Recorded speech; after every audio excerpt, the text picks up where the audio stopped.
نماز میں امام کی غلط قراءت سے کیا مقتدی کی نماز فاسد ہو جاتی ہے؟ اگر بالکل ہی غلط پڑھ رہا ہے کہ حروف کا فرق ہی پتہ نہیں چل رہا ہے تو نماز فاسد ہوگی، لیکن تھوڑی بہت تجوید میں اگر گڑبڑ ہو بھی رہی ہے لیکن الفاظ سمجھ میں آ رہے ہیں تو اگرچہ ایسے امام کے لیے نماز پڑھانا جائز نہیں ہے کیونکہ قراءت سیکھنا فرض ہے، لیکن بہرحال نماز ادا ہو جائے گی۔ اگر کسی کی نماز میں خشوع و خضوع نہ ہو تو کیا فرض ادا ہو جاتا ہے؟ جی، نماز میں اگر خشوع و خضوع نہ بھی ہو تو فرض ادا بہرحال ہو جاتا ہے، البتہ نماز دل لگا کے پڑھنے کی کوشش کرنی چاہیے، یہ ضروری ہے۔ اگر نماز میں شک ہو کہ 2 رکعتیں ہوئی ہیں یا 3 تو کیا کرنا چاہیے؟ 4 رکعت والی نماز میں بہت دفعہ یہ ہوتا ہے کہ آدمی حیران ہوتا ہے یہ 3 ہوئی ہیں یا چوتھی پڑھی ہے میں نے۔ تو اگر کبھی کبھار ایسا ہوا ہے، آپ کا حافظہ ایسا تیز ہے کہ بہت ہی کم ایسا ہوا ہے تو احتیاط اسی میں دوبارہ نماز پڑھ لیں، لیکن اگر یہ ہوتا رہتا ہے اور اکثر ہوتا ہی رہتا ہے، یہ آج کل اتنی مصروفیات ہیں کہ اکثر ہو ہی جاتا ہے، تو پھر حدیث میں اس کا حل بتایا گیا ہے کہ وہ یہ سمجھے کہ یہ 3 ہے، یعنی یہ اس صورت میں جب کہیں بھی غالب گمان نہ ہو، ورنہ جس طرف زیادہ ذہن جا رہا ہے اتنی پڑھ لے، لیکن بعض دفعہ پتہ ہی نہیں چل رہا ہوتا کہ کتنی رکعتیں ہوئی ہیں، نہ ادھر ذہن جا رہا ہے نہ ادھر ذہن جا رہا ہے، تو پھر وہ یوں سمجھے کہ میں نے 3 ہی پڑھی ہے، لیکن اس بات کا امکان بھی ہے کہ چوتھی ہو، تو تیسری رکعت کے بعد وہ قعدہ کرے گا اور اس میں التحیات پڑھے گا، درود شریف اور دعا نہیں پڑھے گا، التحیات پڑھ کے وہ کھڑا ہو جائے۔ یہ قعدہ اس لیے کرے گا، التحیات اس لیے پڑھے گا کہ ہو سکتا ہے یہ چوتھی ہو، تو یہ قعدہ فرض تھا، یہ ضائع نہ ہو، تو پھر ایک اور رکعت ساتھ میں ملائے گا۔ اب یہ رکعت یا تو چوتھی ہوگی یا 5ویں ہوگی، اور اس کے بعد پھر التحیات پڑھ کے سجدہ سہو کرے گا۔ سجدہ سہو اس لیے کرے گا کہ التحیات کے بعد یہ 5ویں رکعت کے لیے کھڑا ہو گیا تھا، اور اگر یہ چوتھی رکعت تھی تو تیسری رکعت کے بعد بیٹھا کیوں تھا، تو اس کی تلافی پھر سجدہ سہو سے ہو جائے گی۔ تو اس طرح سے یعنی شک ہو رہا ہے کہ 3 پڑھی ہیں کہ 4 پڑھی ہیں، تو یوں ہی سمجھے کہ 3 پڑھی ہیں، لیکن قعدہ بھی کرے یا التحیات بھی پڑھے، اس کے بعد کھڑا ہو جائے، سورہ فاتحہ پڑھ کے اور تلاوت کر کے، اور اگر فرض نماز ہے تو صرف سورہ فاتحہ پڑھے اور 2 سجدوں کے درمیان التحیات پڑھ کے سجدہ سہو کرے اور پھر التحیات پڑھ کے سلام پھیرے، یہ طریقہ ہے۔ تیسری رکعت میں سورت ملانا بھول گئے تو کیا حکم ہے؟ 4 رکعت سنت میں تیسری رکعت میں سورت ملانا بھول جائیں تو کیا سجدہ سہو واجب ہوگا؟ محمد اسد ربانی بہار سے۔ فرض نماز میں تو تیسری اور چوتھی رکعت میں سورت نہیں ملائی جاتی، اگر کوئی ملا لے تو بھی کوئی یعنی حرج نہیں ہے، بہتر یہ کہ نہ ملائی جائے تو سجدہ سہو واجب نہیں ہوتا، لیکن سنت میں، وتر میں اور نوافل میں تیسری رکعت میں بھی سورت ملانا واجب ہے۔ اگر نہیں ملائی، رکوع میں اگر یاد آ گیا تو رکوع چھوڑ کے کھڑے ہو جائیں، سورت ملائیں، دوبارہ رکوع کریں، آخر میں سجدہ سہو کریں، اور اگر رکوع میں بھی یاد نہیں آیا تو پھر آخر میں سجدہ سہو کر لیں، تو اس سے انشاءاللہ نماز ادا ہو جائے گی۔ فرض کی تیسری چوتھی رکعت میں سورہ فاتحہ کا حکم۔ بنت فاروق قریشی انڈیا سے، اگر کوئی عورت فرض کی تیسری اور چوتھی رکعت میں سورہ فاتحہ پڑھے بغیر رکوع کر لیتی ہے تو کیا اسے نماز دہرانی پڑے گی؟ نہیں جی، نہیں پڑے گی۔ فرض کی تیسری اور چوتھی رکعت میں کچھ بھی پڑھنا ضروری نہیں ہے، سورہ فاتحہ پڑھنا بہتر ہے، افضل ہے۔ اتنی دیر کھڑے رہے نا جتنی دیر میں 3 دفعہ سبحان ربی الاعلیٰ کہا جاتا ہے تو قیام کا فرض ادا ہو جائے گا، لیکن افضل یہ ہے کہ سورہ فاتحہ پڑھی جائے۔ 4 رکعت میں 2 رکعت پر سلام پھیر لیا تو کتنی رکعتیں دہرائیں؟ اگر کوئی 4 رکعت فرض کی نیت باندھے اور 2 رکعت کے بعد سلام پھیر دے تو اسے نماز دوبارہ پوری پڑھنی ہوگی یا صرف 2 رکعت کی نیت باندھ کر مکمل کر لے؟ کاشف صاحب نے اتر پردیش سے پوچھا ہے، یو پی سے، ہمارے آبائی علاقے سے۔ جناب کاشف صاحب، 4 رکعت فرض میں اگر آپ نے 2 رکعتوں کے بعد سلام پھیر لیا، ابھی سینہ آپ کا قبلے سے پھرا نہیں ہے اور آپ نے کسی سے بات چیت کی نہیں ہے، آپ نے صرف تسبیحات پڑھنا شروع کی ہیں یا اللہم انت السلام پڑھا ہے، اور آپ کو یاد آ گیا کہ ارے میری تو 2 رکعتیں باقی ہیں، تو فوراً کھڑے ہو جائیں، دوبارہ نیت نہ باندھیں، بس اللہ اکبر کہہ کے کھڑے ہو کے بقیہ 2 رکعتیں مکمل کر لیں، آپ کی نماز ابھی ٹوٹی نہیں ہے، اور آخر میں آپ سجدہ سہو کر لیں، چاہے دونوں طرف سلام پھیر لیا ہو، پوری مکمل تسبیحات پڑھ لی ہوں۔ ہاں، اگر آپ نے 2 رکعت کے بعد سلام پھیرا اور اس کے بعد آپ اپنی جگہ سے اٹھ گئے، سینہ آپ کا قبلے سے پھر گیا، یا آپ نے گپ شپ شروع کر دی اور بھائی ہیلو ہائے سناؤ بھائی کیا چل رہا ہے آج کل، میں تو نماز میں تھا، حالات کیسے چل رہے ہیں، تو اس طرح کی گپ شپ آپ کی شروع ہو گئی، یا وسیم بھائی بیٹھے ہوئے تھے ان کی خیریت معلوم کر لی آپ نے، تو اب آپ کی نماز ٹوٹ گئی ہے، اب آپ کو دوبارہ ہی کرنی پڑے گی، یہ 2 نفل ہو گئے آپ کے۔ تو اگر بات چیت نہیں کی ہے، سینہ قبلے سے نہیں پھرا ہے، صرف تسبیحات پڑھی ہیں، اس سے کچھ نہیں ہوتا، تو آپ بقیہ 2 رکعتیں اسی طرح مکمل کر لیں۔ مساجد کے اماموں کے ساتھ ایسا بہت ہوتا ہے، میں بھی چونکہ مسجد میں امام ہوں تو ایسا بہت ہوتا ہے، بعض دفعہ 2 کے بعد آدمی سلام پھیر لیتا ہے، بھول جاتا ہے وہ، یا 3 رکعتوں کے بعد کسی نے سلام پھیر لیا، نماز 4 رکعت کی تھی، آپ نے 3 کے بعد پھیر لیا، تو امام پر بھی یہی ہے کہ لوگوں نے پیچھے بتایا نا سبحان اللہ الحمدللہ کہا، تو آپ توڑے نہیں نماز، سلام بے شک آپ نے پھیر لیا ہو، اب فوراً کھڑے ہو جائیں، کھڑے ہو کر 1 رکعت یا 2 رکعتیں جو باقی ہیں مکمل کریں اور آخر میں سجدہ سہو کریں، اس طرح نماز ادا ہو جائے گی۔ یہ ہے فرض کے بارے میں، اور سنت مؤکدہ کے بارے میں بھی یہی حکم ہے، اور وتر واجب کے بارے میں بھی یہی حکم ہے۔ جو سنت غیر مؤکدہ ہیں ان میں یہ ہے کہ اگر آپ نے 4 رکعتوں کی نیت باندھی تھی تو 2 رکعت کے بعد بھی آپ سلام پھیر سکتے ہیں، وہ ویسے ہی جائز ہے، لہٰذا اگر آپ نے سلام پھیر دیا تو بھی ٹھیک ہے، بقیہ 2 پڑھیں ٹھیک ہے، نہیں پڑھیں تو بھی ٹھیک ہے، اور پڑھنی ہے تو نہیں دوبارہ سے شروع کر دیں 2 رکعتیں، تو اس میں یہ نہیں ہے جو میں نے تفصیل بتائی، تو اس میں یہ ہے کہ 4 رکعت کی نیت کی تو 2 بھی پڑھ سکتے ہیں آپ، یہ سنت غیر مؤکدہ اور نوافل کا میں نے بتایا، باقی سنت مؤکدہ اور وتر اور فرض کا جو وہی ہے جو پہلے میں بتا چکا۔ پہلے قعدہ میں درود پڑھ لیا تو کیا حکم ہے؟ 4 رکعت والی نماز میں اگر پہلے قعدہ میں اتحیات کے بعد درود شریف شروع کر دیا اور آدھا درود شریف پڑھنے کے بعد یاد آیا تو کیا سجدہ سہو کرنا واجب ہوگا یا نہیں؟ اقصیٰ صاحبہ راول پنڈی سے۔ دیکھیں اگر 4 سنت جو غیر مؤکدہ ہیں یا 4 رکعت نفل پڑھ رہے ہیں تو پھر اتحیات کے بعد پورا درود شریف بھی پڑھ لیں، دعا بھی پڑھ لیں تو بھی سجدہ سہو واجب نہیں ہوتا، لیکن اگر 4 سنتیں مؤکدہ پڑھی جا رہی ہیں یا 3 رکعت وتر پڑھے جا رہے ہیں یا کوئی بھی فرض نماز پڑھی جا رہی ہے تو اس میں 2 رکعت کے بعد کھڑے ہونا تھا اور اتحیات کے بعد درود شریف پڑھ لیا ایسی نماز میں اور تاخیر ہو گئی، تو پھر ان نمازوں میں حکم یہ ہے کہ اللہم صلی علی محمد وعلی آل محمد کما صلیت علی ابراہیم، جو علی ہے نا ابراہیم سے پہلے علی، اس علی تک اگر کسی نے پڑھ لیا تو سجدہ سہو واجب ہو جائے گا، اور اتنی تاخیر پر سجدہ سہو اس لیے واجب ہوگا کہ اس بارے میں کوئی حدیث تو نہیں ہے کہ کتنی تاخیر پر واجب ہوتا ہے، تو اس لیے فقہا کا اختلاف ہوا ہے، تو بہت سارے اقوال ملتے ہیں فقہا کے، تو ہمارے نظر میں راجح قول یہ ہے کہ نماز کی جو 3 تسبیحات ہیں نا وہ پورا ایک رکن کے برابر ہوتی ہے، تو ان 3 تسبیحات کے بقدر اگر تاخیر ہو جائے گی تو یہ تاخیر ایک شرعی تاخیر کہلائے گی، جس کو شریعت میں معتبر سمجھا گیا ہے دوسرے مقام پہ، کیونکہ اس سے پورا ایک رکن ادا ہو جاتا ہے، تو 3 دفعہ سبحان ربی الاعلی یا 3 دفعہ سبحان ربی العظیم، اس کے 42 حروف بنتے ہیں، تو یہ 42 حروف اعلی ابراہیم تک بن جاتے ہیں، اور بھی اقوال ہیں، ہماری نظر میں راجح قول یہی ہے، تو کوئی کسی بھی قول پر عمل کر لے اس کی نماز انشاءاللہ درست ہو جائے گی، ہماری نظر میں راجح یہی ہے، تو اللہم صلی علی محمد وعلی آل محمد کما صلیت علی ابراہیم وعلی آل ابراہیم، تو کما صلیت علی تک اگر کوئی پہنچ گیا تو یہ اتنی تاخیر ہے کہ اس سے سجدہ سہو واجب ہو جائے گا۔ حکیم الامہ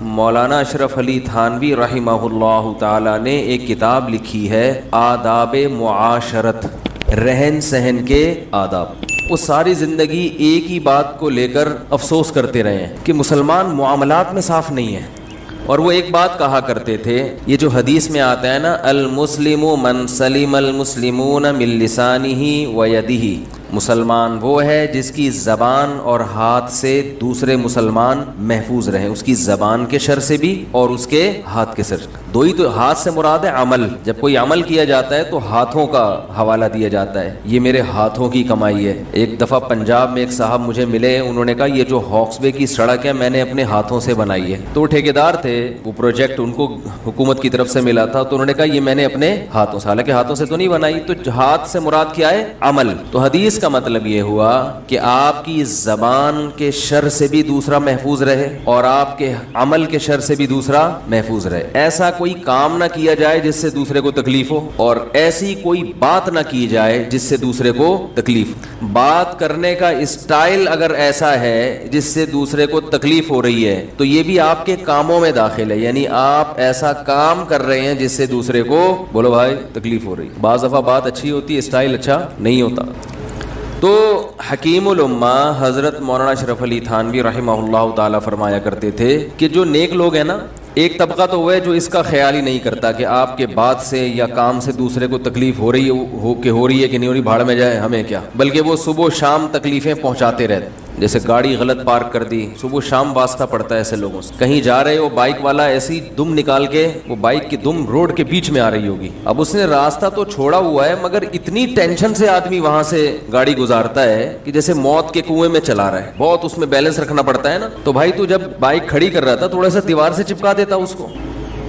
میں جب حضرت مفتی رشید احمد صاحب رحمہ اللہ تعالیٰ کے پاس گیا پہلی مرتبہ، تو میں جس چیز سے سب سے زیادہ متاثر ہوا، پارکنگ کا طریقہ، مریدوں کو پارکنگ کا طریقہ سکھاتے تھے وہ ٹھیک ہے نا، ذرا سی کسی نے گاڑی دائیں بائیں پارک کی یا صحیح طرح دیوار سے چپکائی نہیں، اس کی شامت آتی تھی، تمہیں تمیز نہیں ہے زندگی گزارنے کی، تم کیوں ایسے؟ میں حیران ہوا کہ یار اس ٹائپ کے مولوی تو جو مشہور ہیں، ہم جیسے نالائق، تو ہمیں پتہ چلا بھائی مولوی تو بہت اچھے ہیں، ہم ہی گھر میں بیٹھے رہے ہیں تو ہم کبھی علماء کے پاس گئے ہی نہیں، ہم نے اپنے جیسے چند نالائق دیکھے، ان سے ایک امیج ہم نے ایک قائم کر لیا کہ سب اسی طرح ہوتے ہیں۔ ہمارے حضرت کے جو خلیفہ تھے، نائب تھے، ان کے ہاں جب میں ان کی مسجد میں نماز پڑھنے کے لیے جاتا تو اپنی بائک کنارے پہ کھڑی کرتا تو وہ بندہ بھیجتے کہ دیکھو صحیح طرح پارک کیا کہ نہیں، ہمیں عادت نہیں تھی بائک کھڑی کرتے ہوئے بالکل دیوار سے چپکائیں, یہ عادت کسی کو بھی پاکستان میں نہیں ہے.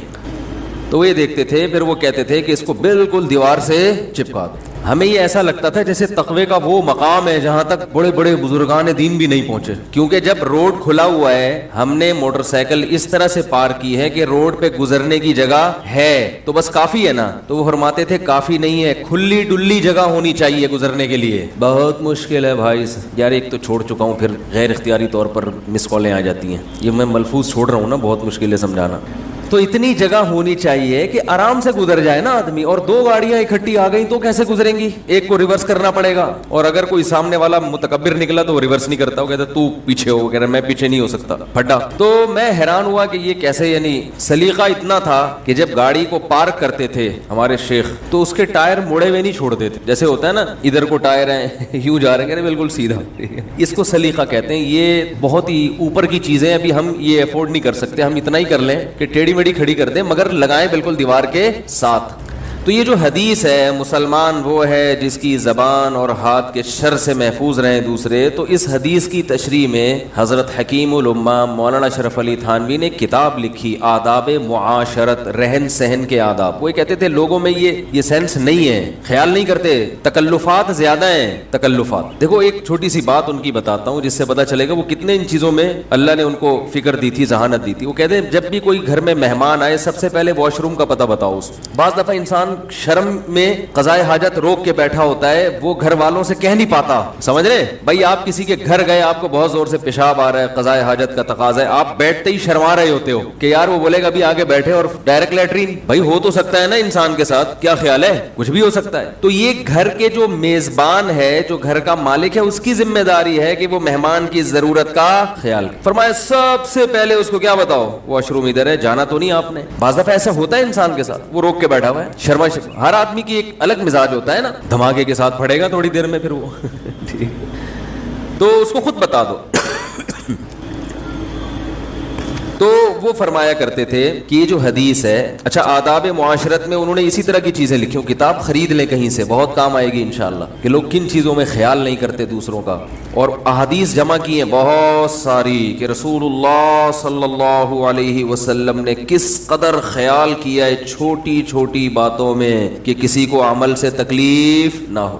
دیکھو کندھے پھلانگ کے آنا یہ ناجائز ہے, گناہ ہے. حالانکہ کندھے پھلانگنے سے کیا ہوتا ہے, کیا وہ قد چھوٹا ہو جائے گا جس کے اوپر سے چھلانگ مار کے آئے ہیں آپ, کچھ بھی نہیں ہوتا, لیکن تکلیف ہوتی ہے. دوسرا آ رہا ہے ادھر سے, دھکا لگے گا تھوڑا سا آپ کو. نبی صلی اللہ علیہ وسلم نے ارشاد فرمایا کوئی شخص کسی جگہ پہ بیٹھا ہے, اٹھ کے جائے کسی کام سے, اس کی جگہ پہ مت بیٹھو, وہ اس کا حقدار ہے, اس کی پرمیشن کے بغیر آپ اس کی جگہ پہ, وہ تو بیچارہ بیٹھا تھا تو کسی ضرورت سے جانا پڑ گیا, اس کو تکلیف ہوگی, یار میں بیٹھا ہوا تھا آپ آگے بیٹھ گئے. اب بتاؤ مجھے ایک بات, جس شریعت میں اس کو برداشت نہیں کیا گیا کہ کسی جگہ پہ ایک انسان تھوڑی دیر کے لیے بیٹھا ہے جو اس کی ذاتی ملکیت نہیں ہے, اور جا بھی خود ہی اٹھ کے رہا ہے, لیکن اس کا یہ رائٹ ہے کہ ایک بالش کی جگہ پر کوئی دوسرا آ کے نہ بیٹھے, تو اس ایک بالش کی عارضی ملکیت کا اتنا خیال کیا گیا. تو 240 گز کے پلاٹ جو آپ کو وراثت میں ملا تھا, اس پہ اگر کوئی قبضہ کر لے, بھائی یا بہن یا ماموں یا چاچو, اس کو شریعت برداشت کر لے گی؟ کیا ہو گیا بھائی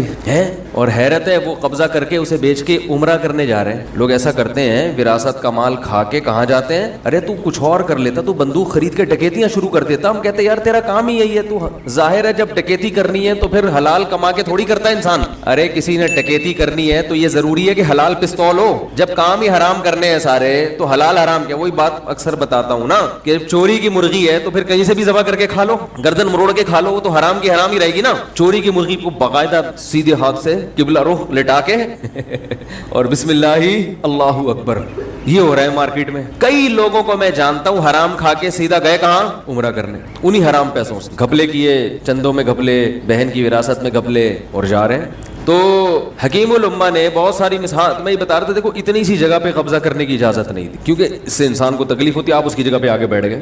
لیکن اس کا یہ مطلب نہیں ہے, اس کا لوگ غلط فائدہ بھی اٹھاتے ہیں. مسجد میں صف اول میں بیٹھنے کے لیے پہلے سے آگے رومال لگ کے غائب ہو جاتے ہیں. یہ رومال جو ہے نا, کوئی اس سے پلاٹ الاٹ نہیں ہو جاتا, وہ تو آگے بیٹھا ہوا ہو, پھر کسی کوئی وقتی ضرورت ہو, واش روم جانا ہے, ناک صاف کرنی ہے, تو پھر تو ٹھیک ہے. کیونکہ بعض جگہوں پہ یہ بھی ہم نے دیکھا ہے, تراویح میں بہت ہوتا ہے, مغرب میں ہے رومال ڈال کے چلے گئے. جگہ, اب کوئی وہاں بیٹھ ہی نہیں سکتا, یہ حضرت جی کی جگہ ہے, یہ غلط ہے, سب کا برابر حق ہے. ہمارے شیخ حضرت مفتی رشید احمد صاحب نے رحمہ اللہ نے حرم میں ایک بڑا دلچسپ واقعہ دیکھا, آگے بتایا.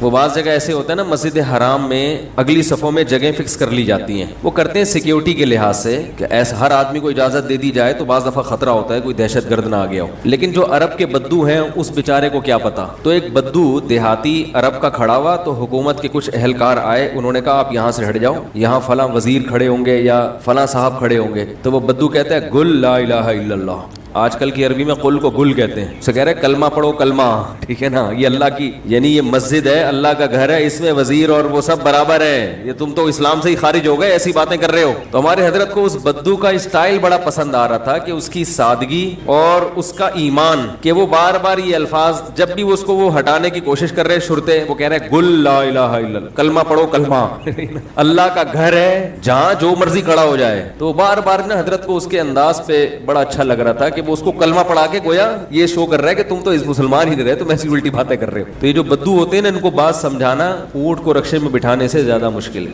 تو وہ یہ فرمایا کرتے تھے, وہ آداب معاشرت کتاب میں انہوں نے بہت ساری مثالیں لکھی ہیں کہ لوگ کس طرح سے دوسروں کو اذیت دیتے ہیں. اس میں انہوں نے ایک بات لکھی ہے, یہ بات فرمائی ہے, یہ تھوڑی گاڑی اردو ہے, پھر میں اس کو آسان الفاظ میں انشاءاللہ اس کی تشریح بیان کروں. وہ یہ فرمایا کرتے تھے کہ عدم قصد ایذا یہ کافی نہیں ہے, قصد عدم ایذا ضروری ہے. مشکل اردو ہے, ابھی انشاءاللہ اس کی تشریح کرتے ہیں. عدم کا مطلب نہیں, قصد کا مطلب ارادہ, ایذا کا معنی تکلیف دینا. فرمایا کہ ہم جب کسی کو تکلیف دیتے ہیں, کوئی ہمارے عمل سے کسی کو تکلیف ہوتی ہے, تو ہم یہ کہتے ہیں بھائی میرا ارادہ تکلیف دینے کا نہیں تھا, غلطی سے ہو گیا, قصد نہیں تھا, قصد نہیں تھا, ارادہ نہیں تھا. فرمایا اتنا کافی نہیں ہے مسلمان بننے کے لیے. جیسے ہم بہت سے اعمال کر رہے ہوتے ہیں غلطی سے, بھائی غلطی سے ہو گیا, ہمیں تو پتہ ہی نہیں چلا. تو فرمایا کرتے تھے کہ اس بات کا اہتمام ضروری ہے, قصد ہونا چاہیے تکلیف نہ پہنچانے کا, پہلے سے ارادہ ہو. صبح جب گھر سے نکلیں تو یہ ارادہ کر کے نکلیں کہ میرے کسی عمل سے دوسرے کو تکلیف, بولو بھائی, نہ ہو, کوئی ایسا کام میں نہ کروں جس سے تکلیف ہو, ورنہ غلطی سے تو تکلیفیں ہی دے رہے ہیں نا. جو غلط پارکنگ کرتا ہے وہ یہ نیت کر کے تھوڑی کرتا ہے کہ میں یوں گاڑی کھڑی کر رہا ہوں تاکہ دوسرا آئے تو وہ مصیبت میں پڑ جائے, وہ یہ نیت تھوڑی ہوتی ہے اس کی. وہ تو ویسے لاؤ بالی پن میں آیا, گاڑی کھڑی کی نکل لیا, اب دوسرا آگے پاؤں پاؤں پاؤں بجایا جا رہا ہے, وہ بندہ ہی نہیں مل رہا, یا وہ رگڑتا ہوا جا رہا ہے گاڑی کو.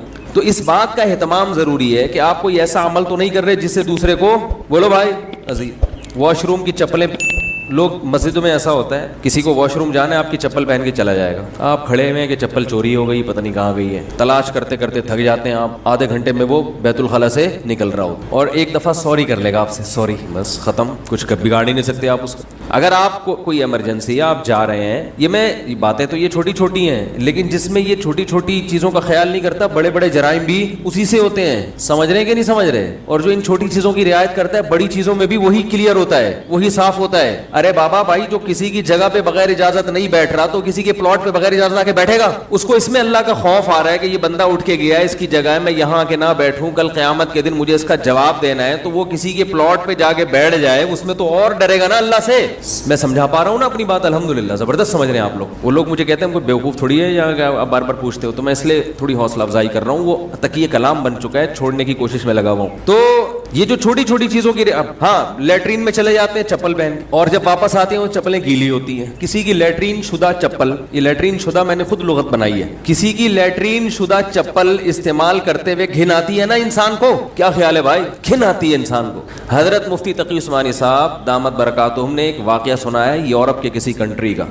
فرمایا واش روم کے باہر میں کافی دیر سے کھڑا ہوا ہوں, واش روم سے بندہ باہر ہی نہیں آ رہا. کافی دیر بعد بندہ باہر آیا تو اس نے پھر معذرت کی, اس نے کہا اصل میں واش روم کا پانی پاس نہیں ہو رہا تھا, تو مجھے اچھا نہیں لگا کہ آپ جائیں تو گندگی دیکھنے کو ملے. تو وہ اپنی ذمہ داری پہ اس سسٹم کو صحیح کرنے میں جو بھی اس کے اختیار میں ہوگا کہ کسی طرح یہ گندگی یہاں سے ختم ہو جائے. ہمارے یہاں دکھا رہے ہوتے ہیں کہ یہ میری پروڈکٹ ہے, بھاڑ میں جائے, میں تو جا رہا ہوں, تمہاری بلا سے تمہیں الٹی آئے, تم یہاں نہ کرو, کھیتوں میں چلے جاؤ, یا کیا بولوں میں, ڈیٹیل میں نہیں جا سکتے ہم زیادہ. تمہاری بلا سے جو مرضی, میں تو جا رہا ہوں, میرا تو ہو گیا نا, فٹ ہو گیا ماشاءاللہ, میرے تو آتے آتے سب سیٹ ہو گئی, اب تم جانو بیت الخلا جانے.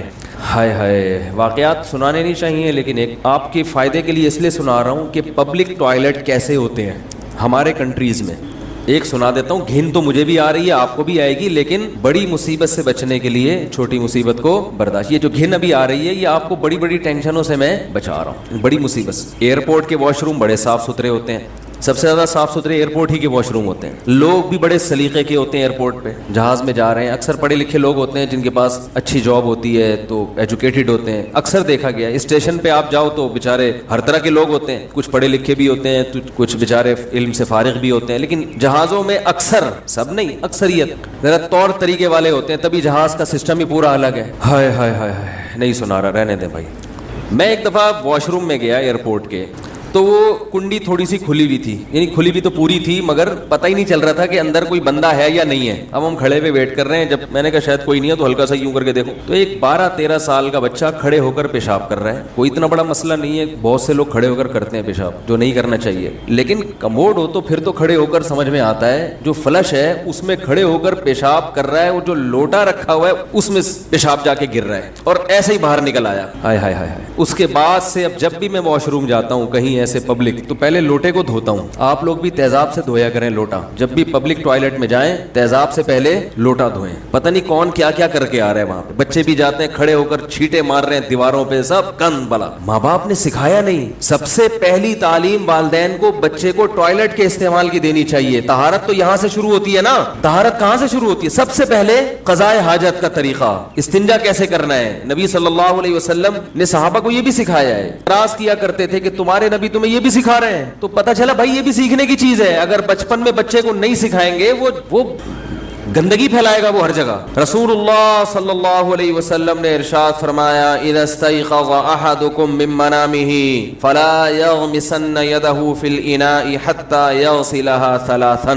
یہ آداب سکھائے جا رہے ہیں. فرمایا جب صبح بیدار ہو, اس زمانے میں نلکے نہیں ہوتے تھے, بالٹی میں ہاتھ ڈال کے پانی نکالنا پڑتا تھا. فرمایا ہرگز ہرگز ہرگز بالٹی میں ہاتھ مت ڈالو. حالانکہ صبح ہم اٹھے ہیں تو ہمیں کوئی ہاتھ پہ گندگی نظر نہیں آ رہی, لیکن بھائی ممکن ہے کہ رات فَإِنَّهُ لَا يَدْرِي أَيْنَ بَاتَتْ يَدُهُ. فرمایا اس کو پتہ نہیں اس کے ہاتھ نے رات کہاں گزاری ہے. ہو سکتا ہے ہاتھ شرمگاہ پہ لگ گیا ہو سکتا ہے کوئی گندگی آ گئی ہے اس پہ. فرمایا پہلے 3 دفعہ اس کو الگ سے دھو, کسی مگے کے ذریعے یا کسی اور طریقے سے. کچھ بھی نہیں ہو تو پھر علماء کہتے ہیں تھوڑا سا چلو بھر پانی لے کے اچھی طرح ہاتھ دھو لے, مجبوری ہے. 3 دفعہ آپ نے فرمایا ہاتھوں کو اچھی طرح دھو گے, اس کے بعد ہاتھ اس لائق ہوتا ہے کہ اس کو بالٹی میں ڈالا جائے. یہ رسول اللہ صلی اللہ علیہ وسلم مسلمانوں کو کیا سکھا رہے ہیں؟ بولو بھائی, صفائی, طہارت, کہ پانی کو تو گندا مت کرو. اور یہ کھڑے ہو کر ادھر ادھر چھینٹے جا رہی ہیں, اور وہی پینٹ چڑھا کے, نہ کوئی استنجا, وہی پیشاب کے قطرے بھی ٹپک رہے ہوں گے. اور بچہ بھی پڑھا لکھا لگ رہا تھا, ڈریس سے لگ جاتا ہے نا کہ تھوڑا سا بھائی ڈریسنگ سے بھی کچھ محسوس سا ہو جاتا ہے کہ کچھ شاید کسی اچھے اسکول میں پڑھا ہو, لیکن نہیں, تمیز نہیں. والدین اگر بچپن میں بچے کو سکھا دیں تو سوال ہی پیدا نہیں ہوتا بچہ ایسی حرکت کرے. تو بہت معذرت چاہتا ہوں, اتنا گندا واقعہ میں نے سنایا, لیکن یہ بتانے کے لیے کہ جو پبلک ٹوائلٹ ہیں ان میں بہت احتیاط کیا کریں. اب لوٹے کو نہ دھوئیں جا کے, وہمی نہ بنے, لیکن یہ کہ احتیاط کیا کریں, کچھ بھروسہ نہیں ہے کیا ہو رہا ہے. یہ جو بھنگی بیچارے ایئرپورٹ کے باہر ہوتے ہیں نا, جو ہر وقت صاف کر رہے ہوتے ہیں, ان کی 1 دن کی چھٹی کر دو, 1 دن کی چھٹی کر دو, پھر دیکھو حال کیا ہوگا واش روم, پھر دیکھو حال کیا ہوگا. 1 گھنٹے کی ہاں چھٹی کر کے دیکھو, پھر دیکھو حالات کیا ہوں گے. قوم میں, سب کی بات نہیں, بار بار بتا رہا ہوں بھائی آپ لوگ کے علاوہ, قوم میں واش روم کو استعمال کرنے کا سلیقہ نہیں ہے. بات سے بات چلنے کے لیے تو تھوڑی سی گندی باتیں اور بھی کر لیتے ہیں, کیا کریں. ہمارے حضرت تو صفائی کے بہت زیادہ خیال کیا کرتے تھے. ہمیں یاد ہے ایک طالب علم واش روم سے باہر آیا, تو ہمارے حضرت کے خلیفہ تھے, نائب تھے, ان کو واش روم جانا تھا, وہ گئے تو واپس آ گئے ایک دم. انہوں نے کہا بھائی اس کو صاف تو کرو. وہ طالب علم نے کہا کہ صاف ہے, کچھ بھی نظر نہیں آ رہا. تو انہوں نے کہا یہ جو گندگی ہے نا, اب کیا بتائیں, بس اس میں اچھی طرح پانی بہا دیا کرو. خلاصہ یہ نکلا, اپنی گندگی کسی کو دکھاؤ مت. تو والدین کو چاہیے کہ خود بھی یہ چیزوں پر عمل کریں. بھائی بچوں کو سب سے پہلے کیا سکھانا ہے؟ بچوں کو کھانے کے آداب بعد میں سکھائیں, ٹھیک ہے نا. کپڑے استری کرنا بعد میں سکھائیں, پرفیوم کا استعمال بعد میں سکھائیں. سب سے پہلے کیا سکھانا ہے؟ اور یہ قرآن کی تعلیمات ہیں. قرآن میں سب سے پہلا حکم جو نازل ہوا ہے علم کے بعد, علم تو سیکھنے کی ترغیب ہے نا, اب سیکھا کیا جائے, تو سورہ مدثر نازل ہوئی, یا ایھا المدثر قم فانذر وربک فکبر وثیابک